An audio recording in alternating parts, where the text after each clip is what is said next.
Hi, I'm Josh Vogel, filming for the Sloth Snacks thing. So today I want to talk real quick about, I might have to do this in two parts, but I want to talk about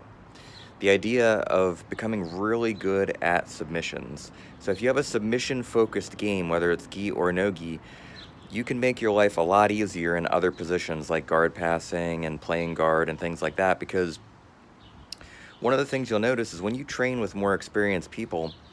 they will take a lot of risks and do sometimes make certain mistakes because they don't respect your submission ability yet. They know that you're not going to catch them in anything. So they might leave their arm a little bit deeper than they should for an underhook, or they might carelessly put their head in a certain spot knowing that if you go for a guillotine, they're going to get out of it.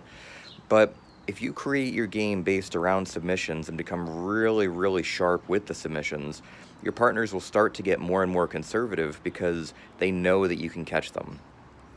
A good example of this is if you watch John Danaher's students in competition, you're starting to see more and more people take a really conservative approach to grappling with them because they know that if those guys get to a leg or get to a triangle or get to a kimura grip or take the back, that they have a very, very high success rate with submissions. So the people that are competing against them are starting to be more and more conservative about how they pass the guard, what they leave exposed when they're passing guard, or if they're in bottom positions, being very, very careful about how they play bottom positions. So the exceptions that you see to that are people like Vinny Magalhaes or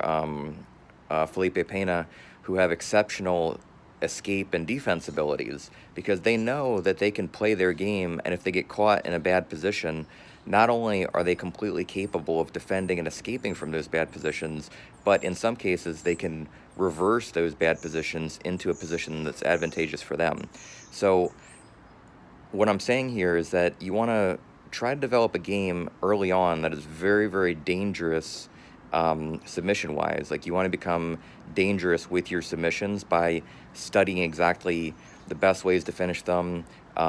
everything that somebody is likely to do to try to escape from them, and having clear paths into the submissions. And that'll force your partners to be very defensive. And then on the other side, becoming exceptional at defending and escaping submissions, because if you can do jiu-jitsu without worrying about your partner's submission abilities, then you can play very freely and not be conservative or hesitate, because you know that if you end up in a bad position, you can work your way out.